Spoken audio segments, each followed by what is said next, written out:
చిత్రసీమను పట్టి పీడిస్తున్న పైరసీ భూతానికి తాత్కాలికంగా తెరపడింది.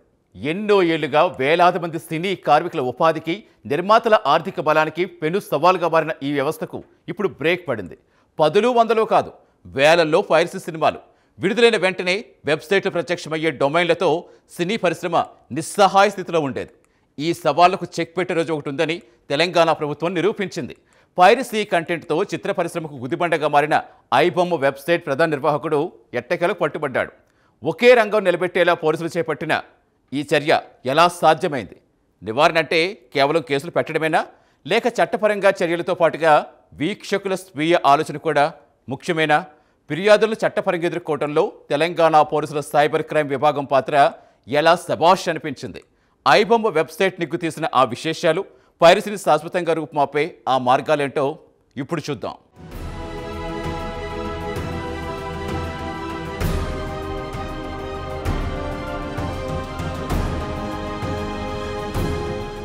ఇతరుల కష్టాన్ని అప్పనంగా కొట్టేసే ఆలోచనకు రూపమే పైరసీ. సినిమా ఇండస్ట్రీ నష్టాల బాట పట్టడానికి ఇదో కారణం. చేతలో సెల్ ఫోన్ ఉంటే చాలు పైరసీ వెబ్సైట్లు ప్రత్యక్షమవుతూ నిర్మాతల జేబులకు చిల్లులు పెట్టేలా మారిన వ్యవస్థకు బ్రేక్ పడడంతో తెలంగాణ పోలీసులు కీలకంగా వ్యవహరించారు. ఐబొమ్మ పైరసీ వెబ్సైట్ వ్యవహారంలో చిత్ర పరిశ్రమ యాంటీ పైరసీ విభాగం పోలీసుల దర్యాప్తులో ముఖ్యమైన పురోగతి లభించింది. ఈ పైరసీ కార్యకలాపాలకు కీలక సూత్రధారిగా భావించబడుతున్న రవిని పోలీసులు పట్టుకోవడం పరిశ్రమల వర్గాల్లో చర్చనీయాంశమైంది. పైరసీలో ఐబొమ్మ వెబ్సైట్ వెనుక ఉన్న సాంకేతిక ఆర్థిక కార్యకలాపాలను నిర్వహించిన వ్యక్తులలో రవి ఒక ముఖ్యమైన పాత్ర పోషించినట్టు దర్యాప్తులో తేలింది. కాపీరైట్ చట్టం, ఇన్ఫర్మేషన్ టెక్నాలజీ చట్టం కింద నిందితుడిపై కేసులు నమోదు చేశారు.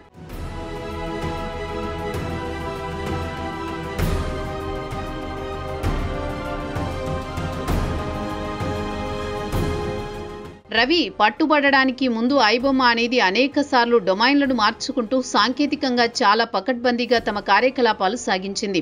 సినిమా ప్రింట్ను సేకరించడం, దాన్ని వెబ్సైట్లో అప్లోడ్ చేయడం, కొత్త డొమైన్లకు తరలించడం వంటి సంక్లిష్టమైన నెట్వర్క్లో రవి పాత్ర కీలకంగా ఉన్నట్టు క్రైమ్ పోలీసులు భావించారు. ఈ వెబ్సైట్ను నిర్వహించడానికి దేశవ్యాప్తంగా, అంతర్జాతీయంగా ఉన్న ఇతర వ్యక్తులు కూడా సహాయపడినట్లు దర్యాప్తులో వెల్లడింది. ఐబొమ్మ, బప్పం టీవీ వంటి వెబ్సైట్లు, యాప్ల ద్వారా జరిగిన సినిమా పైరసీ తెలుగు చిత్ర పరిశ్రమపై, ముఖ్యంగా చిన్న, మధ్యతరహా సినిమాలపై తీవ్రమైన ప్రతికూల ప్రభావాన్ని చూపింది. ఈ వేదికలు కొత్తగా విడుదలైన సినిమాలను కొన్ని సందర్భాల్లో థియేటర్లలో ఉన్న రోజుల్లోనే లేదా కొద్ది రోజుల వ్యవధిలోనే అక్రమంగా తమ ప్లాట్ఫామ్లలో అందుబాటులోకి తీసుకురావడం ద్వారా పైరసీని ప్రోత్సహించాయి.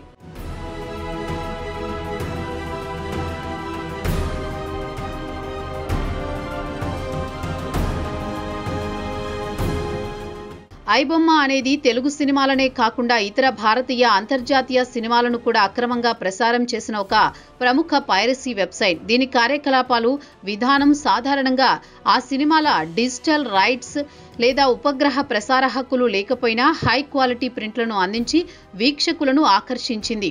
ఈ పైరసీ వల్ల చిత్ర నిర్మాతలు భారీగా ఆర్థిక నష్టాలను చవిచూశారు. థియేటర్లలో సినిమాలు చూడాలనుకునే ప్రేక్షకులు సులభంగా ఇంట్లోనే ఉచితంగా చూసుకునే అవకాశం దొరకడంతో బాక్సాఫీస్ వసూళ్లు గణనీయంగా తగ్గాయి.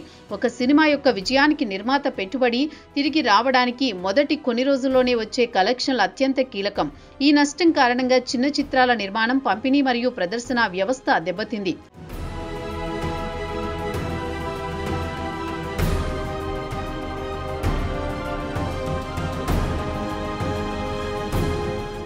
అక్రమంగా డబ్బులు ఆర్జించే వ్యక్తులకు పైరసీ వ్యవస్థ కాసుల వర్షం కురిపించింది. దీంతో భారీ అంచనాలు, వ్యయ ప్రయాసలతో నిర్మించిన సినిమాలు విడుదలైన గంటల్లోనే వెబ్సైట్లలో ప్రత్యక్షమయ్యే వెబ్సైట్లలో ఐబొమ్మ ఒకటి.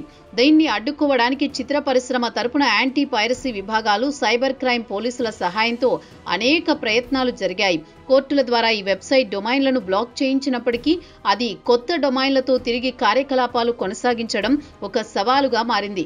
టెక్నాలజీని ఉపయోగించి తరచుగా తమ సర్వర్ల స్థానాలను మార్చుకోవడం, వర్చువల్ ప్రైవేట్ నెట్వర్క్ల ద్వారా యాక్సెస్ ఇవ్వడం వంటి చర్యల వల్ల దీనిని పూర్తిగా నియంత్రించడం కష్టమైంది.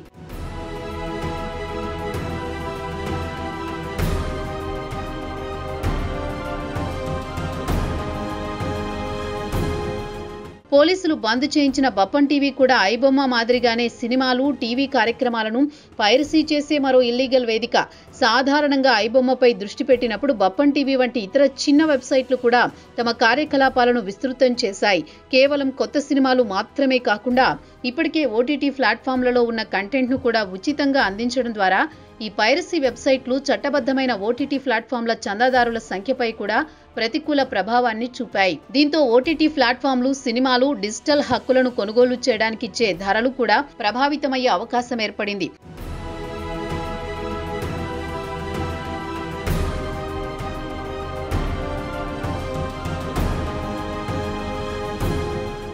భారతీయ సినిమా ఖ్యాతిని ప్రతిభను నిలబెట్టేందుకు కేంద్ర రాష్ట్ర ప్రభుత్వాలు నిత్యం ఆలోచన చేస్తూ ఉంటాయి. పైరసీని అరికట్టడానికి భారత ప్రభుత్వం కూడా కొత్త చట్టాలు, మార్గదర్శకాలను తీసుకురావాల్సిన ఆవశ్యకత ఏర్పడింది. సినిమా పైరసీని క్రిమినల్ నేరంగా పరిగణించి కఠిన శిక్షలు విధించడం, టెక్నాలజీని ఉపయోగించి వెబ్సైట్లను శాశ్వతంగా బ్లాక్ చేయడం వంటి చర్యలు అవసరం. ఐబొమ్మ, బప్పన్ టీవీ వంటి పైరసీ వెబ్సైట్లు చిత్ర పరిశ్రమకు కోలుకోలేని నష్టాన్ని కలిగించాయి. ఇది కేవలం నిర్మాతల సమస్య మాత్రమే కాకుండా సినిమాపై ఆధారపడిన వేలాది మంది కార్మికుల ఉపాధిని కూడా దెబ్బతీసింది.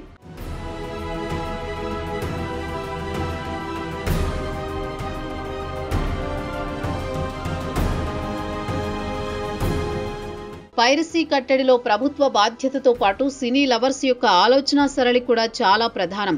ఈ సమస్యకు సమగ్ర పరిష్కారానికి ఒక్కటే మార్గం: పైరసీ చేసే వ్యక్తులు, సంస్థలపై మరింత కఠినమైన చట్టపరమైన చర్యలు తీసుకోవడం, అలాగే పైరసీ వెబ్సైట్లను గుర్తించడానికి, తొలగించడానికి ఆధునిక సాంకేతిక పరిజ్ఞానాన్ని ఉపయోగించడం.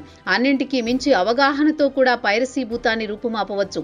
పైరసీ చట్టవిరుద్ధమని, సినిమాను చట్టబద్ధంగా చూడడం ద్వారానే చిత్ర పరిశ్రమ మనుగడ సాగిస్తుందనే విషయాన్ని ప్రేక్షకులకు తెలియజేయడం, పాటించేలా సినీ ప్రియులు ఒక్క క్షణం ఆలోచిస్తే శాశ్వతంగా పైరసీ మాయమవడం ఖచ్చితం.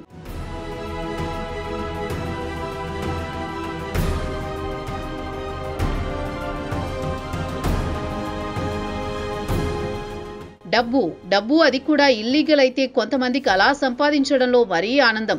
సినిమా పైరసీ వెబ్సైట్ల ప్రధాన ఉద్దేశం ప్రకటనల ద్వారా డబ్బు సంపాదించడం. కొత్త సినిమాలను ఉచితంగా చూసేందుకు వీక్షకులు పెద్ద సంఖ్యలో రావడమే అందుకు కారణం. ఆ ట్రాఫిక్ ను ఉపయోగించుకుని ప్రకటనకర్తల నుండి భారీగా ఆదాయాన్ని ఆర్జించారు. నిందితుడు ఇమ్మడి రవి వద్ద పోలీసులు సీజ్ చేసిన హార్డ్ డిస్క్లలో 1972 నాటి గాడ్ ఫాదర్ నుంచి మొన్న విడుదలైన ఓజీ వరకు దాదాపు 21,000 సినిమాలున్నాయి. ఇప్పటి వరకు రవి పైరసీ ద్వారా సుమారు 20 కోట్ల అక్రమంగా సంపాదించగా అందులో 3 కోట్లను పోలీసులు సీజ్ చేశారు. అంతేకాక సుమారు 50 లక్షల మంది సబ్స్క్రైబర్ల డేటా కూడా రవి వద్ద ఉండడం అత్యంత ప్రమాదకరంగా గుర్తించారు. ఈ కీలకమైన అరెస్టు చిత్ర పరిశ్రమకు ఒక పెద్ద విజయంగా పరిగణించబడింది. పైరసీకి పాల్పడితే చట్టపరమైన చర్యలు తప్పవనే బలమైన సందేశాన్ని ఇతర పైరసీ వెబ్సైట్ల నిర్వాహకులకు పంపడానికి ఇది దోహదపడింది.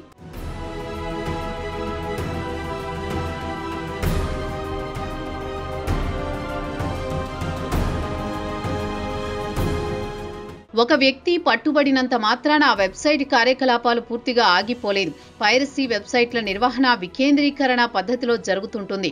ఒక నిర్వాహకుడు లేకపోయినా అతని స్థానంలో మరొకరు వచ్చి ఆ నెట్వర్క్ను కొనసాగించడానికి ప్రయత్నించేవారు. రవిపై నమోదైన కేసుల విచారణ ఒక ఉదాహరణగా మారింది. పైరసీ వల్ల చిత్ర పరిశ్రమకు కలిగిన నష్టానికి పరిహారం ఇప్పించడం, నేరాన్ని నిరూపించడం వంటి చట్టపరమైన ప్రక్రియలు కొనసాగుతున్నాయి. ఈ అరెస్టు పైరసీకి వ్యతిరేకంగా పోరాటంలో ఒక ముఖ్యమైన అడుగు అయినప్పటికీ సాంకేతికంగా బలమైన పైరసీ నెట్వర్క్లను పూర్తిగా అంతం చేయడానికి నిరంతరం నిఘా, అంతర్జాతీయ సహకారం అవసరం.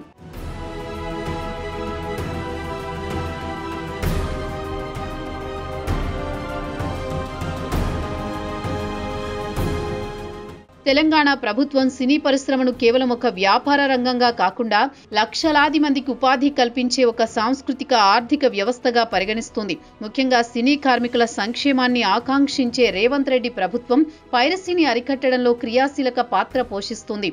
ఈ కారణమే ఐబొమ్మ రవి వంటి కీలక వ్యక్తులు పట్టుబడడంలో తెలంగాణ పోలీసుల సైబర్ క్రైమ్ విభాగం యొక్క పాత్రతో స్పష్టమవుతోంది.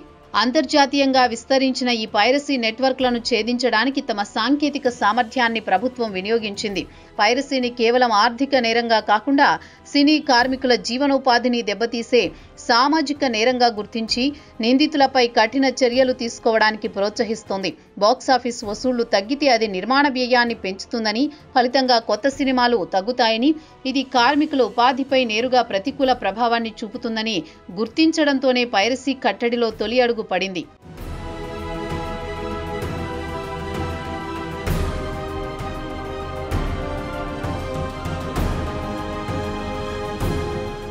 సినీ రంగం కూడా ఓ వ్యాపారం లాంటిదే. అయితే ఇండస్ట్రీ నష్టపోతే అంతర్జాతీయ ఖ్యాతిని గడించడంలో దేశం వెనుకబడిపోతుంది. పైరసీ వెబ్సైట్ల మూలాలు దెబ్బతినడం లేదా వాటి కార్యకలాపాలు తాత్కాలికంగా అయినా నిలిచిపోవడం అనేది ప్రేక్షకులు థియేటర్లకు లేదా ఓటీటీ వేదికలకు వెళ్లడానికి దారితీస్తుంది.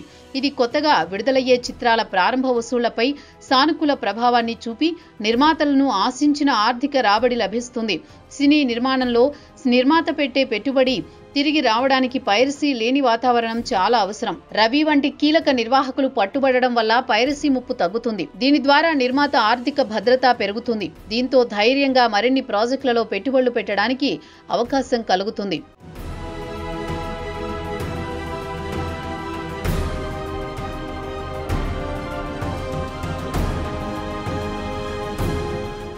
చిత్ర నిర్మాణం నిరాటంకంగా సాగితేనే వేలాది మంది సినీ కార్మికులు నిరంతరాయంగా ఉపాధిని పొందగలుగుతారు. కాబట్టి పైరసీ కట్టడి అనేది నిర్మాతలకు ఆర్థికంగా మేలు చేయడమే కాకుండా కార్మికుల ఉద్యోగ భద్రతను కూడా దోహదపడుతుంది. పైరసీ తగ్గినప్పుడు సినిమాల డిజిటల్ హక్కుల విలువ మార్కెట్లో పెరుగుతుంది. దీనివల్ల నిర్మాతలకు ఓటీటీ సంస్థల నుండి మంచి ధర లభించి మరింత ఆర్థిక స్థిరత్వం ఏర్పడుతుంది. తెలంగాణ ప్రభుత్వం యొక్క చొరవ, పోలీసుల సహకారంతో ఐబొమ్మ రవి పట్టుబడడం అనేది పైరసీ కట్టడిలో ఒక ముఖ్యమైన విజయం. సినిమా నిర్మాణం నిరాటంకంగా జరగడానికి, అంతిమంగా లక్షలాది మంది సినీ కార్మికులకు ఉపాధి, భద్రత కల్పించడానికి దోహదపడుతుంది. ఈ చర్య సినీ పరిశ్రమపై ప్రభుత్వ సంక్షేమ దృక్పథాన్ని స్పష్టం చేస్తుంది. కేంద్ర ప్రభుత్వం ద్వారా తీసుకువచ్చిన సినిమాటోగ్రాఫ్ సవరణ బిల్లు 2023 వంటి వాటిని రాష్ట్ర స్థాయిలో అమలు చేయడంలో రేవంత్ ప్రభుత్వ పాత్ర మరింత క్రియాశీలకంగా మారింది. డిజిటల్ పైరసీని ప్రత్యేకంగా నేరంగా పరిగణించి అంటే 3 సంవత్సరాల జైలు శిక్ష, సినిమా నిర్మాణ వ్యయంలో 5% వరకు జరిమానా వంటివి ప్రతిపాదిస్తున్నాయి.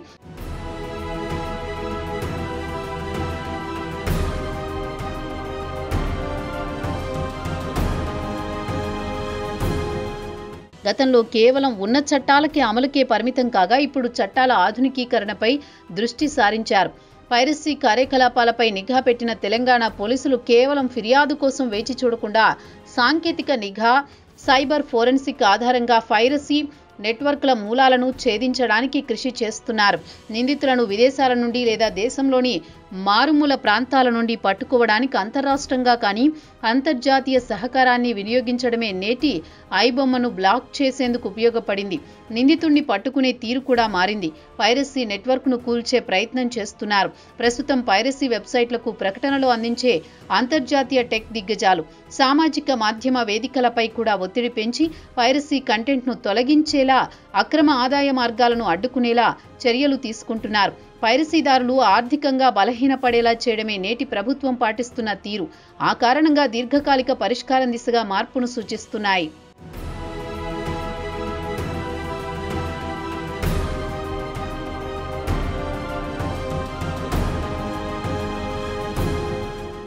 ఇది కేవలం ఒక అరెస్ట్ కాదు. పైరసీ భూతానికి వ్యతిరేకంగా సాగుతున్న పోరాటంలో తెలంగాణ ప్రభుత్వం సినీ పరిశ్రమ సాధించిన ఒక ముఖ్యమైన విజయం.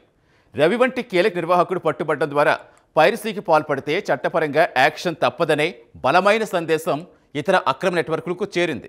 సాంకేతికంగా ఎంత పకడ్బందీగా ఉన్నా చట్టం ముందు నేరస్తులు తలవంచక తప్పదని నిరూపించిన తెలంగాణ సైబర్ క్రైమ్ పోలీసులకు అభినందనలు.